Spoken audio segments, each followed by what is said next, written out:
My name is Krilo, and I am what you might call a professional idiot with a degree in xenozoology. On the day everything went catastrophically wrong, I was feeling pretty good about myself. Why? Because I had just been promoted to head curator of the Galactic Zoological Institute's brand new Apex Predator Wing, and I was absolutely convinced I was the smartest being in the building. Spoiler alert, I was not. The Apex Predator Wing was supposed to be the crown jewel of the entire facility. We're talking about creatures so dangerous, so utterly lethal, that most civilized species wouldn't even land on their home planets without a military escort and a will written in triplicate. And here I was, standing in front of a crowd of very important dignitaries, giving them the tour of their lives. "Ladies, gentlemen, and assorted gelatinous life forms," I announced, gesturing dramatically with my secondary appendages. "Welcome to the most dangerous collection of predatory species ever assembled in one location. What you are about to witness represents millions of credits in research, containment technology, and insurance premiums." The crowd murmured appreciatively. I preened. This was my moment. First up were the Skrillex, these absolutely charming creatures from the acid swamps of Melkor 5. Picture a lizard the size of a shuttlecraft, covered in obsidian scales, with about 17 rows of teeth, and the delightful ability to spit acid that could melt through hull plating. We had 3 of them, and they hated everything equally. Perfect exhibit material. "Note the triple reinforced containment barriers," I said, tapping the transparent wall with confidence that, in hindsight, was deeply misplaced. These beauties could spit through a cargo container, but they can't even scratch this barrier. Absolutely escape-proof. I really need to stop saying things are escape-proof. Next were the thornback crushers, these tank-sized crustaceans from the crushing depths of Oceanus Prime. They had claws that could snap a support beam in half, and shells that had deflected plasma fire during their capture. They mostly just sat there, looking vaguely annoyed at existence, which honestly, I respected. But the real stars of the show? The Void Stalkers. "And now," I said, lowering my voice to what I thought was a dramatic whisper, "the apex predators of the apex predators. Native to the lifeless moon of Korath, these magnificent creatures have never, and I mean never, encountered prey they couldn't kill. They hunt in packs, they strategize, and they've been known to hold grudges across decades. 3 of them prowled behind the barrier, each one about the size of a hoverbike, with midnight black fur that seemed to absorb light, 6 legs ending in claws that could rend metal, and eyes that glowed a very unsettling shade of yellow. According to the capture team's report, these 3 had killed 17 certified big game hunters before we finally tranquilized them.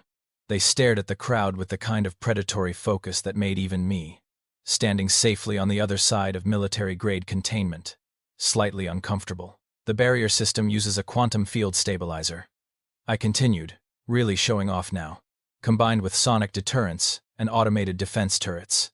Even if, hypothetically, the primary barrier failed, there are 6 redundant systems. Nothing is getting out of these enclosures." A dignitary in the front row, some sort of crystalline ambassador whose name I couldn't pronounce, chimed in. "What is the projected risk assessment for a containment breach?" I laughed. Actually laughed. "The computers calculated at 0.0003%.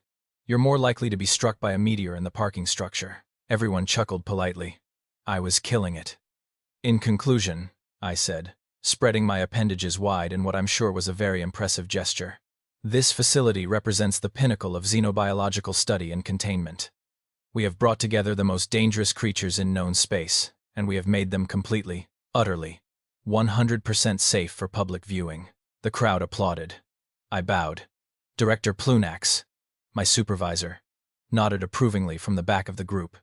This was the greatest moment of my career. It was also approximately 47 minutes before everything turned into a complete disaster. But I didn't know that yet. I was too busy enjoying being right about everything, which, as it turns out, is the universe's favorite time to prove you wrong. The trouble started about 10 minutes after my triumphant tour concluded. I was in my office, which is a generous term for a converted storage closet with a desk, enjoying a well-deserved beverage and contemplating my inevitable rise through the ranks of galactic zoology. That's when my communicator chirped with the specific tone that means your boss wants something and you're probably not going to like it. "Krilo," Director Plunax's voice crackled through the speaker. "We have a situation with the contest winner." I blinked all 3 of my eyes in sequence, which is the Trimerian equivalent of a very confused expression. "What contest winner?" "The promotional contest. Visit any exhibit in the galaxy. Sponsored by Lucky Nebula Casino and Resort? Oh, right. That thing. Some marketing disaster cooked up by corporate to drive attendance. I'd assumed the winner would pick something sensible, like the crystalline gardens of Belthera or the bioluminescent caves of Sector 7. You know, normal tourist attractions where nothing can kill you. Sure, I said, already sensing impending doom. What exhibit did they pick? Yours. I dropped my beverage. The apex predator wing? The exhibit we opened literally today? The one full of creatures that regard murder as a hobby? That's the one. What kind of maniac would choose to visit the most dangerous collection of predatory species in known space? Plunax paused, and I heard him shuffle some data pads. Someone named Danny Kowalski. He's apparently from a Class 7 restricted world in Sector Earth. I felt my stomach drop through several internal organ positions. Earth. As in, the planet Earth? The one we classified as developing chaos species and quarantined to their own solar system? Correct. The planet where they haven't even achieved proper faster-than-light travel yet. Also correct. The species that keep sending aggressive mathematical messages into space and launching their primitive dead into the void like some kind of morbid greeting card. That would be them, yes. I pressed my primary manipulator against my forehead, which is the universal gesture for why is this happening to me. How did a human even enter a contest for a casino that's 40 light-years from their planet? According to our records, the casino's automated systems accidentally included Earth's primitive internet in a promotional spam wave. Mr. Kowalski entered using something called electronic mail. He won. And due to several extremely unfortunate loopholes in galactic consumer protection law, we are legally obligated to honor the prize. Can't we just give him credits? Upgrade him to a safer exhibit? Literally anything else? We tried. He specifically wants to see the dangerous animals. His exact words were, and I quote, "That sounds awesome." End quote. I stared at my office wall, contemplating every life choice that had led me to this moment. Director, humans are restricted to their solar system for a reason. They're unpredictable. They're destructive. They once split their own atoms just to see what would happen and then used it to blow each other up. Multiple times. I'm aware of their file, Krilo. Their planet has an entire category of entertainment called extreme sports, where they intentionally put themselves in danger for fun. They voluntarily jump out of aircraft. They wrestle their own predators. They eat substances that cause them physical pain because they enjoy it. Yes. Very concerning. However, our legal team has reviewed the situation, and apparently lawsuits are expensive. Incredibly expensive. The human will get his tour. I made a sound that doesn't translate well into human language, but basically means you have got to be kidding me mixed with a healthy dose of existential despair. Fine, I said, defeated. When does this disaster on legs arrive? He's in the lobby now. Of course he was. I trudged down to the main entrance, mentally preparing myself for whatever nightmare scenario was about to unfold. In my mind, I pictured some sort of muscular, scar-covered warrior type, the kind of human that matched the horror stories we'd heard about their species. You know, the ones who fought wars for hundreds of years and emerged from their own apocalypses multiple times. What I got instead was Danny Kowalski. He was maybe 1.8 meters tall, which is actually pretty average for a human but seemed weirdly small for a species with such a terrifying reputation. He had brown hair that stuck up in several illogical directions, wore some kind of primitive fabric covering in a garish floral pattern, and carried a backpack that looked like it had been through at least one small war. And he was smiling. Actually smiling. Like he'd just won the lottery instead of signed up for a tour of things that could eat him. "Hi," he said, extending his hand in that bizarre human greeting gesture. "You must be my tour guide. I'm Danny. This place is incredible. I can't believe I actually won." I stared at his outstretched appendage, trying to remember the human customs briefing. Oh right, the handshake. Some kind of primitive dominance ritual turned greeting. I gingerly touched his hand with my primary manipulator. His grip was alarmingly strong. "Welcome to the Galactic Zoological Institute," I said, trying to sound professional instead of deeply concerned. "I'm Krilo, head curator of the Apex Predator Wing. I must inform you that the exhibit you've chosen to visit contains extremely dangerous specimens. Perhaps you'd like to reconsider and visit our lovely herbivore gardens instead. Very peaceful. Nothing wants to kill you there." Danny's smile somehow got wider. "Are you kidding? I came 40 light-years for this. I want to see the scary stuff." And that's when I realized that this human, this Danny Kowalski in his ridiculous shirt and battered backpack, was going to be a problem. I just didn't know how much of a problem yet. Look, I've given hundreds of tours in my career. Thousands, even. I know how to handle nervous visitors, overexcited younglings, and even the occasional dignitary who thinks they know more about zoology than the actual zoologist. But I had never, not once, given a tour to someone who seemed genuinely thrilled to be standing near things that could disassemble them molecule by molecule. Danny practically bounced as we walked through the corridors toward the apex predator wing. Actually bounced. Like his species hadn't evolved past some sort of excitable prey animal stage. So, he said, pulling out a primitive image capture device, is it true that the Skrillex can spit acid through steel? Reinforced titanium alloy, actually. I corrected, hoping the technical details would impress upon him the seriousness of the situation. Their stomach acid has a pH level of -2, which shouldn't be chemically possible, and yet. That's so cool. Can I take pictures? I suppose so, but please refrain from using flash photography. Sudden light can agitate the specimens. Danny nodded enthusiastically, fiddling with his device. Got it, no flash. Don't want to make the murder lizards angry. He said it so cheerfully that I wasn't entirely sure he understood that murder lizard was not actually a term of endearment. We entered the main viewing gallery, and I launched into my well-rehearsed safety briefing. The barriers you see are constructed from quantum-stabilized transparent aluminum, capable of withstanding forces equivalent to a starship collision. The creatures beyond these barriers are apex predators from their respective ecosystems and should be treated with appropriate respect and caution. Under no circumstances should you tap on the glass, make sudden movements, or attempt to feed the animals. Would they actually eat me if I fell in? Danny asked, peering at the thornback crushers with the kind of fascination usually reserved for cute animals, not tank-sized crustaceans with claws that could bisect a hovercar. Eat you, Mr. Kowalski. They would crush you into a fine paste before you hit the ground. The thornbacks don't even eat meat. They would kill you purely on principle. Wow, Danny breathed, raising his camera. That's when it happened. The flash went off.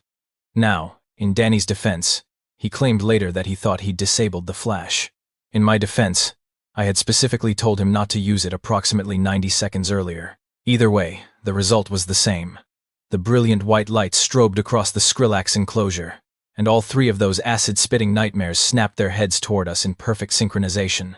For a moment, everything was silent. Even Danny seemed to realize something had gone wrong. Then the largest Skrillex, a specimen we'd creatively named Melter, opened its jaws and launched a stream of acid directly at the barrier.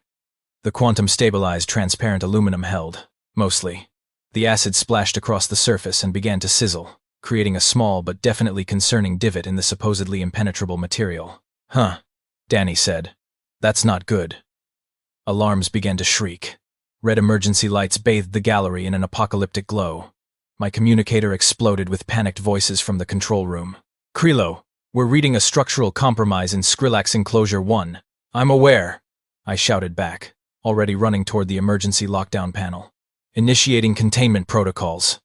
This is where I should mention that I had been curator for exactly 4 hours and had not yet completed the Advanced Emergency Systems training. The lockdown panel had approximately 40 different buttons, all labeled with technical terminology that suddenly seemed much less clear than it had in the manual. I slammed my manipulator down on what I was 60% sure was the lockdown control. It was not the lockdown control. Behind us, with a pneumatic hiss that sounded like the universe's worst punchline, the Void Stalker habitat doors slid open. Oh no, I whispered. The Skrillex, emboldened by the chaos and the weakened barrier, rammed into the divot it had created. The barrier, designed to withstand a starship collision but not repeated, acid attacks followed by blunt force trauma, cracked, then shattered. Melter, along with its two equally homicidal companions, burst into the viewing gallery in a shower of transparent aluminum fragments and very justified rage. Staff and the few remaining visitors from the earlier tour scattered in every direction, screaming in at least 6 different languages. I grabbed Danny's arm, ready to drag him toward the emergency exits, fully expecting him to be frozen in terror or passed out on the floor. Instead, he was staring at the escaped Skrillex with an expression I could only describe as analytical interest. Mr. Kowalski, we need to run. Right now. Immediately. From the Void Stalker habitat, 3 pairs of glowing yellow eyes appeared in the darkness. Then 3 sets of claws clicked against the metal flooring as the most dangerous predators in known space emerged into the gallery, took one look at the chaos, and decided this was their lucky day. Danny watched all of this unfold, adjusted his grip on his backpack, and asked the single most insane question I'd ever heard in my entire life. Do you guys have a broom or something? I stared at him. The Skrillex hissed and began advancing toward a group of fleeing visitors. The Void Stalkers split up, moving with the practiced coordination of pack hunters. Alarms continued to scream. And this human, this absolutely deranged member of a species that probably shouldn't have been allowed off their planet, wanted a cleaning implement. A broom? I repeated, my voice climbing several octaves. We have 4 apex predators loose in a public facility and you want a broom? Or a mop? Really anything with a long handle. That's when I realized something terrifying. Danny wasn't scared. He wasn't even particularly concerned. He was rolling up his sleeves like he was about to fix a leaky pipe, not face-down creatures that had killed professional hunters for sport. Mr. Kowalski, I said slowly, what exactly are you planning to do with a broom? He looked at me like I'd asked him why water was wet. Well, we can't just let them run around, can we? Somebody's gonna get hurt. One of the Void Stalkers turned its attention toward us, yellow eyes narrowing with predatory interest. It took a single step forward, muscles coiling beneath its midnight fur.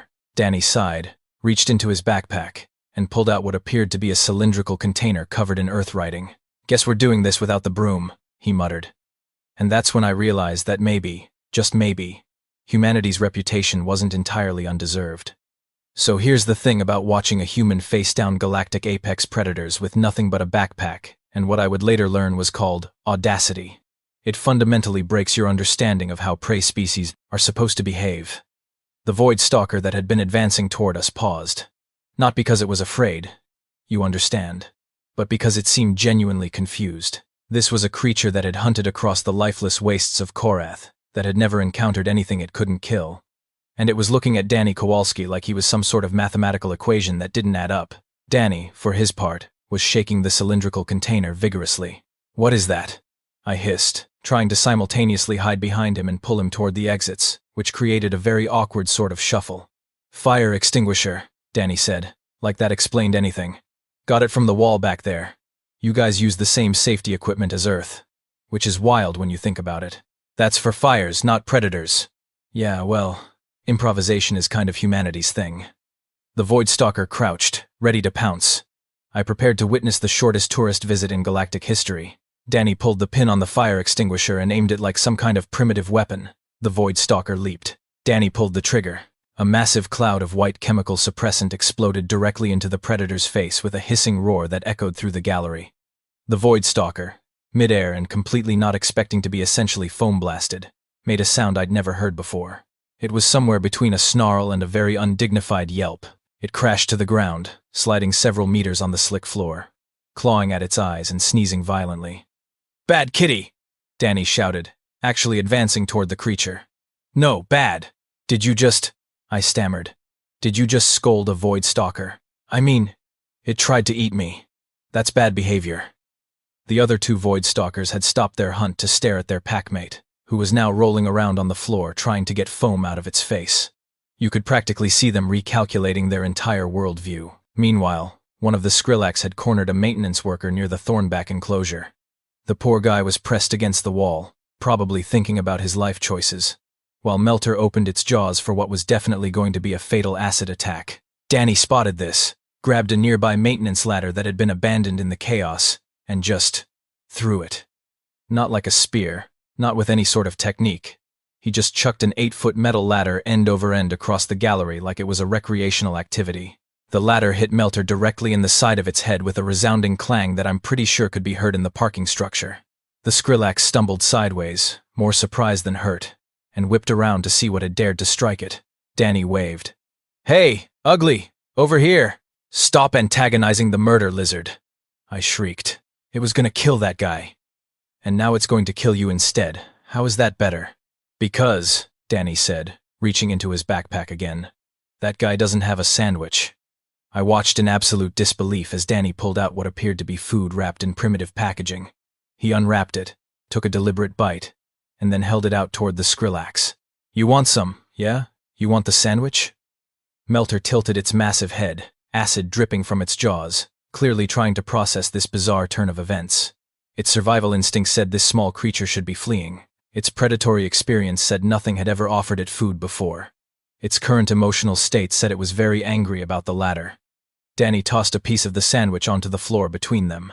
The Skrillex leaned down and ate it. "There you go," Danny said encouragingly. "See, we can be friends. You don't have to dissolve people. That's not how xenobiology works." I protested, even as I watched the galaxy's understanding of predator-prey dynamics collapse in real time. You can't just befriend an apex predator with processed Earth food. I mean, I literally just did, though. By this point, security teams were trying to mobilize, but the chaos had spread throughout the facility. The Thornback Crushers were agitated from all the noise and had started smashing their tank walls. Other exhibits were going into automatic lockdown, and here in the Apex Predator Wing, a human accountant was establishing dominance through sheer, inexplicable audacity. One of the Void Stalkers, having decided that discretion was the better part of valor after the foam incident, began slinking back toward its habitat. The second one, apparently the brave one, circled around Danny from the opposite side. Danny noticed. Of course he noticed. Humans apparently have this thing called situational awareness that they developed from millennia of being prey animals themselves, which explains so much about why they're terrifying. "Krilo," Danny said calmly. "Grab that trash can." "What?" "The trash can, right behind you. Grab it." I grabbed the receptacle, having given up on understanding anything that was happening. Danny pointed at the circling Void Stalker. "When I say throw, chuck it at the one on the left. You want me to throw garbage at an apex predator?" "Yeah. This is insane." "Probably. But my buddy Rick wrestles alligators for beer money back home, so my baseline for insane is pretty skewed." "Throw." I threw the trash can. It sailed through the air, in what I'm sure was the least graceful projectile trajectory in history, and bonked the Void Stalker directly on its snout. The predator froze, looking at the trash can, then at me, then at Danny, with an expression that conveyed profound offense. It had killed trained hunters. It had survived the deadly wastes of Korath, and now it had been assaulted by refuse. Danny charged forward, fire extinguisher raised, screaming something that sounded like, "World Star!" The Void Stalker, faced with what could only be described as a tactical insanity assault, did something that would be analyzed in xenobiology papers for the next decade. It backed away. An apex predator that had never known fear retreated from a human with a fire extinguisher. "Yeah, that's what I thought," Danny shouted. "Back in your house. Go on. Git." And I swear on my academic credentials, the Void Stalker slunk back into its habitat like a scolded pet. The remaining Skrillex had given up on violence and were now following Danny around like imprinted hatchlings, hoping for more sandwich. The foam-covered Void Stalker had retreated to a corner to contemplate its life choices. The third Void Stalker was already back in its enclosure, probably filing a complaint with whatever deity apex predators prey to. Danny pulled a roll of silver adhesive material from his backpack and approached the shattered barrier. "Is that duct tape?" I asked weakly. "Never leave home without it. Humans always carry duct tape. Well, the smart ones do. You can't fix a quantum-stabilized barrier with primitive adhesive." Danny shrugged and started taping. "I mean, it won't be permanent, but it'll hold until your people can do a proper repair. Duct tape fixes everything. We literally used it on the Apollo missions." "What's an Apollo mission?" "Explain later. Help me herd these guys back into their tank." And that's how I, a certified xenozoologist, with 3 advanced degrees, ended up herding acid-spitting murder lizards back into their enclosure, while a human hummed something he called classic rock, and reinforced a multi-million credit containment system with tape that probably cost him 3 credits back on Earth. The galaxy was never going to be the same. I spent the next 3 hours writing the incident report. And let me tell you, trying to document human subdues apex predators with sandwich and audacity, in official terminology suitable for Galactic Council review, is harder than it sounds. I went through 17 drafts before I finally just attached the security footage and wrote, "See visual documentation. Words cannot adequately convey." Director Plunax filed his own report with the Galactic Species Classification Committee, recommending immediate reclassification of humanity from developing chaos species to do not engage. Probable apex predator. Unpredictable behavior patterns. The committee's response came back in 4 hours, which is approximately 3 weeks faster than they usually process anything. It consisted of a single word: approved. Apparently the security footage had made the rounds through official channels, and several senior xenobiologists had watched a human treat Void Stalkers like misbehaving house pets, and collectively decided that humanity needed a significant asterisk next to their file. As for me, I requested a transfer to the herbivore wing the same day. Plunax approved it immediately, possibly because he felt guilty, possibly because he was worried I'd cause another containment breach. Either way, I was perfectly happy to spend the rest of my career studying creatures that couldn't kill me and had never experienced existential defeat at the hands of a tourist with duct tape. The gift shop reported that Danny spent his entire 20-credit voucher on a stuffed Skrillex toy and a mug that said, "I survived the Apex Predator wing," which turned out to be weirdly prophetic merchandise. The Skrillex went on a hunger strike for 3 days after Danny left, refusing to eat anything until we started adding Earth-style bread products to their diet. Our nutritionist had a breakdown trying to figure out why murder lizards from an acid swamp planet suddenly required processed wheat flour for optimal health. The Void Stalkers never quite recovered their dignity. When we brought in a new tour group the following week, one of them just sighed and went back to sleep instead of doing its usual threatening prowl. The lead zoologist noted in her report that they seemed fundamentally depressed and recommended psychological enrichment activities. We installed better labeling on the emergency control panels. And then, exactly 2 weeks after the incident, something happened that made everything infinitely worse. The Galactic Council made first contact with Earth. Official first contact. The kind with diplomatic envoys and treaties, and very serious people in very serious ships, descending on humanity's home planet to welcome them into the galactic community. I was having a nice, quiet morning cataloging the dietary preferences of Galuvian moss grazers, perfectly content in my new, safe, boring assignment, when my communicator exploded with emergency notifications. The news feeds were going absolutely insane. Humanity joins Galactic Council. Earth granted full membership despite restricted status. First human ambassador promises peaceful relations. And then, buried in the 14th paragraph of the official press release, a single line that made my blood run cold. In a gesture of goodwill and cultural exchange, humanity has requested permission to establish a zoological research program focused on the study and preservation of endangered galactic predator species. I dropped my data pad. No. Humanity wanted to study predators. Endangered predators. The kind of creatures that were endangered specifically because they were so dangerous that most species had hunted them to near extinction in self-defense. I pulled up the full proposal, hoping I was misunderstanding. I was not misunderstanding. Humanity wanted to establish conservation programs, breeding programs, mutually beneficial enrichment activities. They used phrases like species rehabilitation and behavioral modification through positive reinforcement and supervised interaction. Protocols. They wanted to befriend every dangerous creature in the galaxy. With sandwiches, my communicator chirped with an incoming message from Director Plunax. "Krilo, have you seen the news?" "Yes, sir. The council is actually considering the proposal." "I know, sir.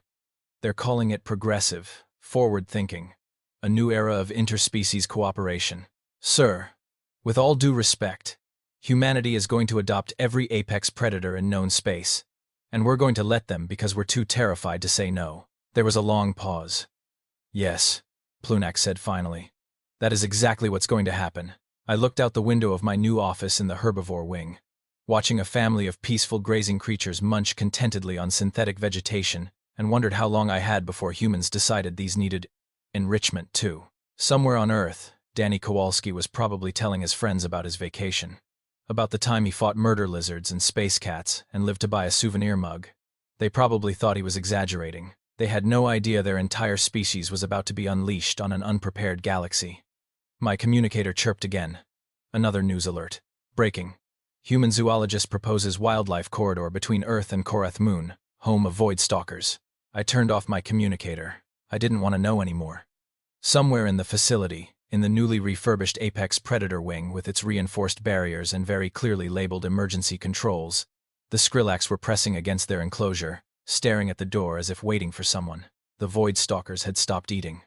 And I realized with dawning horror that they weren't traumatized by their encounter with humanity. They were lonely. The galaxy had spent millennia identifying apex predators, cataloging them, containing them, and maintaining a healthy respect for the natural order of predator and prey.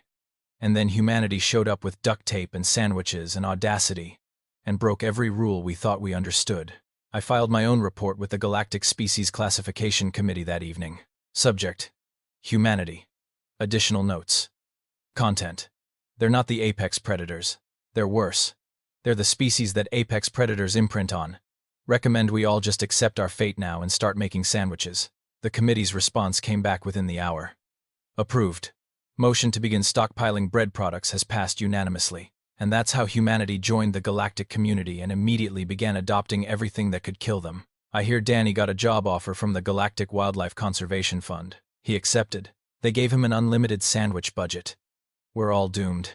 But at least the predators will be well fed and emotionally fulfilled.